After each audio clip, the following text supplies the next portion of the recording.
안녕하세요. 대전 청란여자고등학교를 졸업하고 현재 가톨릭대학교 생명환경학부에 재학 중인 19학번 김은서입니다.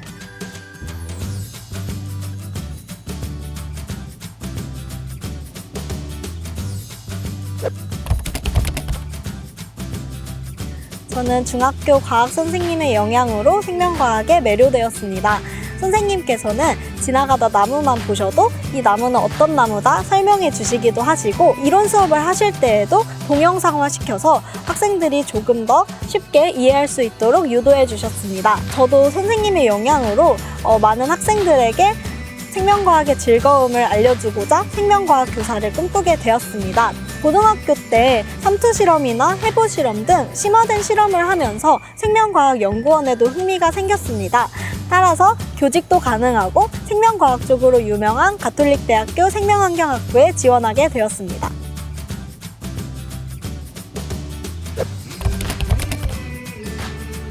저는 전 과목 성적이 모두 우수한 학생은 아니었습니다. 특히 이과임에도 불구하고 수학 성적이 좋지 않아 굉장히 힘들었는데요. 그럼에도 불구하고 저의 전공 관련 과목인 생명과학 1과 2에서만큼은 저의 역량을 성적으로도 증명해야겠다는 생각이 들었습니다. 굳이 시험에 나오지 않는 문제에 대해서도 끝까지 파고들어 개념을 짚고 넘어가고, 잘 이해되지 않는 부분에 대해서는 생명과학 선생님께 질문하며 해결하곤 했습니다. 뿐만 아니라 현미경 조작법에 대해 어려움을 겪었을 때 직접 과학실에 찾아가 현미경을 다뤄보며 시각적으로 이해하기 위해 노력했습니다. 이처럼 저는 단순히 교과서만 공부하는 것이 아니라 선생님께 질문을 하거나 혹은 시각적으로 관찰하여 이해하는 등 다양한 방법을 활용하였고, 그 결과 생명과학 1등급이라는 좋은 결과를 유지할 수 있었습니다. 저는 생명과학과 다양한 과목을 연결하여 생각하기 위해 노력했습니다. 예를 들어 한국사 시간에 상소문 올리기 수행평가에서 통합과학 체계가 자칫 잘못하면 수박 겉핥기식의 교육을 할 수 있다는 문제점을 지적하며 상소문을 올리기도 했고, 지구과학 시간에 지구 자기장이 생명체의 DNA에 영향을 미친다는 점을 보고서로 작성하여 발표하기도 했습니다. 이처럼 저는 생명과학과 다양한 과목을 연결하여 생각하며 폭넓은 시각을 갖추기 위해 노력했습니다.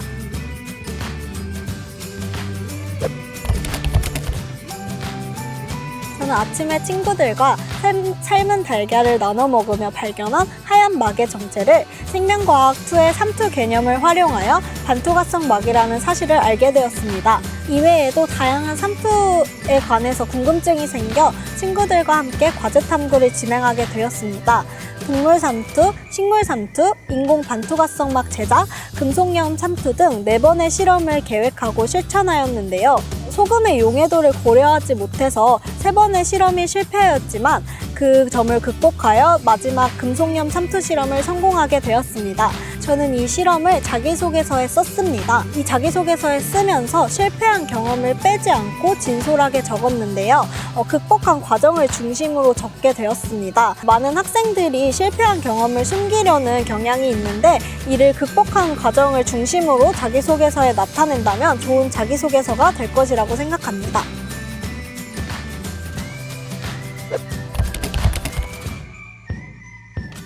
저는 제가 다재다능한 인재라는 것을 표현하고 싶었습니다.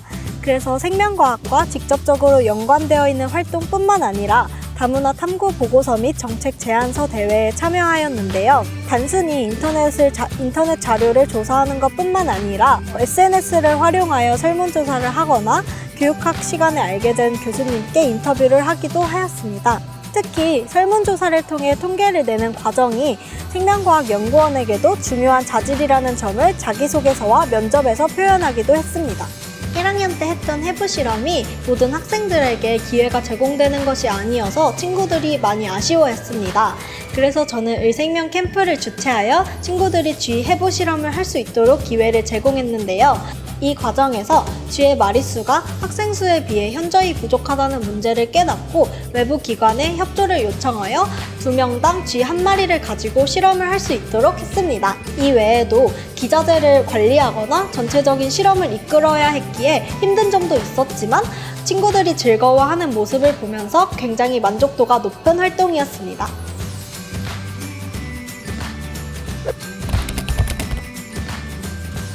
저는 현재 가톨릭대학교 입학사정관실 소속 기관 동아리 나라가대의 단원으로 활동하고 있습니다. 멘토링을 나가다 보면 많은 학생들이 성적에 대해 고민하고 있다는 것을 알 수 있는데요. 하지만 성적이 조금 못 미치더라도 역전의 기회가 될 수 있는 것이 바로 종합전형입니다. 단 그만큼 자신이 관심 있는 분야에 대한 활동이 뒷받침되어야 하고 지원 학과와 관련된 과목은 정말 열심히 했다는 것이 성적이나 세부특기 사항으로 보여질 수 있어야 합니다. 제 자기소개서를 읽어보면 누구보다도 생명과학을 사랑하고 있다는 것이 느껴집니다.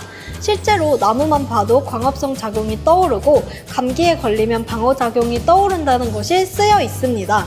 또 실패한 경험을 숨기지 않고 솔직하게 표현하며 그것을 극복하려고 노력했다는 점을 드러낸 것도 제 자기소개서의 특징입니다.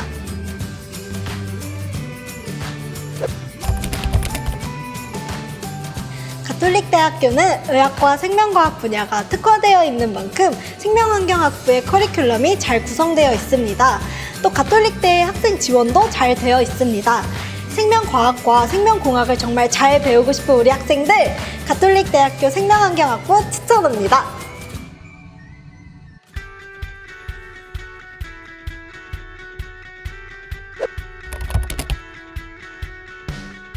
네, 안녕하십니까. 저는 가톨릭대학교 입학처에서 학생 선발을 담당하고 있는 김하는 입학사정관입니다. 만나서 반갑습니다.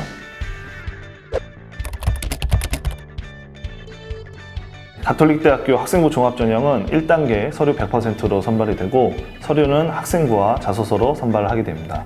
3배수를 선발한 후 해당 학생들을 대상으로 면접 30%를 반영해서 최종적으로 선발을 하게 되는데 특별전형의 경우 면접 없이 서류 100%로 선발하는 것이 특징입니다. 가톨릭대학교 학생부 종합전형은 크게 3가지의 유형으로 나뉠 수 있습니다. 첫 번째로는 일반적인 종합전형으로서 누구나 지원할 수 있는 잠재능력 우수자 전형. 두 번째로는 추천을 받아야 지원할 수 있는 가톨릭 지도자 추천 전형과 학교장 추천 전형이 있습니다. 세 번째로는 특별한 지원 자격을 가진 학생들이 지원할 수 있는 특별 전형이 있습니다. 가톨릭대학교 학생부 종합전형의 서류 평가 요소는 4가지이고요. 첫 번째로는 학업 역량, 두 번째는 전공 적합성, 세 번째는 인성, 네 번째는 발전 가능성입니다. 학업 역량의 평가 요소는 학업을 충실히 수행할 수 있는 기초 수학 능력을 보는데요. 평가 항목으로는 학업 성취도, 학업 태도와 의지, 학업 탐구 활동 등을 평가합니다. 자기소개서 1, 2번을 토대로 학생부에 나와 있는 여러 요소들을 판단하여 학업 역량을 평가하고 있습니다. 두 번째 평가 요소는 전공 적합성인데요. 지원 전공과 관련된 분야에 대한 관심과 이해, 노력과 준비 정도를 평가합니다. 평가 항목으로는 과목 이수, 성취도, 그리고 전공에 대한 관심과 이해도, 활동 경험 등을 평가하고 자기소개서 1번, 2번, 4번을 토대로 평가를 합니다. 세 번째는 인성 영역인데요.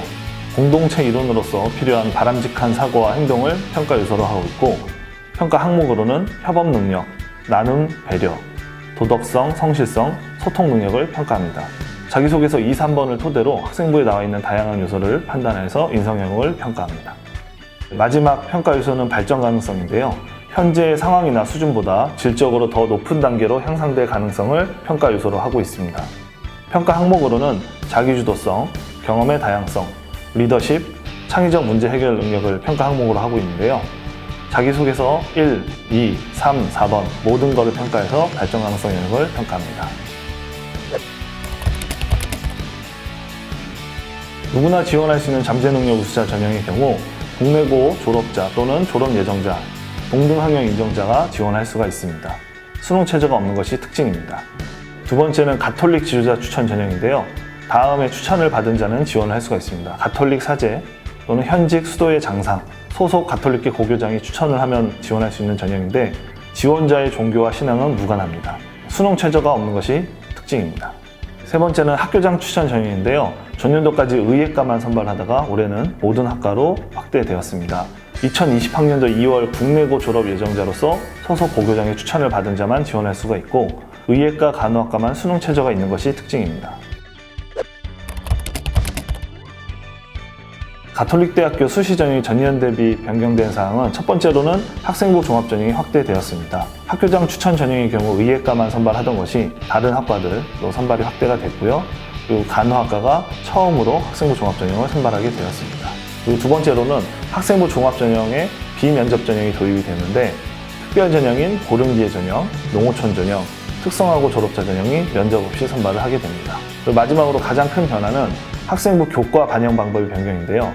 재학생의 경우 5학기 중에서 가장 낮은 한 학기의 반영을 제외하게 되었습니다. 자기소개서를 작성할 때 주의해야 될 부분이 크게 두 가지가 있는데요. 첫 번째로는 타 대학이나 본인이 지원하는 전공이 아닌 다른 전공을 기입하는 경우가 있습니다. 이러한 경우는 평가자가 평가했을 때 신뢰도를 떨어뜨릴 수가 있으므로 해당 부분을 반드시 주의해 주시기 바랍니다. 두 번째로는 자기소개서 작성할 때 부모 또는 친인척에 관련된 정보를 기입해서는 안 됩니다. 해당 부분을 기입했을 경우 감점 또는 불합격이 될 수가 있으니 반드시 이 부분 주의해 주시기 바랍니다. 학생들이 대학에 지원할 때 보통 작년 입시 경쟁률과 작년 입시 결과만 참고하는데 최근 3개년의 입시 결과와 입시 경쟁률을 모두 참고하셔서 지원했으면 좋겠습니다. 가톨릭대학교의 경우 입학처 홈페이지에 최근 3개년 입시 결과와 경쟁률을 모두 공지를 했으므로 해당 부분은 반드시 참고하셔서 지원해 주시기를 부탁드리겠습니다. 아울러 학과에 따라서 경쟁률이 낮은 학과들이 있으므로 그 부분은 잘 유의하셔서 지원해 주시기 바랍니다. 시각적으로 활용하여 시각적 부분으로 다시 할게요. 굳이 시험에 나오지 않아. 어떡해요. 시험에 너무 헷갈려. 넘어가고 활동을 많이 해야 생명과학과 너무 부끄러워요. 가톨릭대학교 생명환경학부를 추천합니다.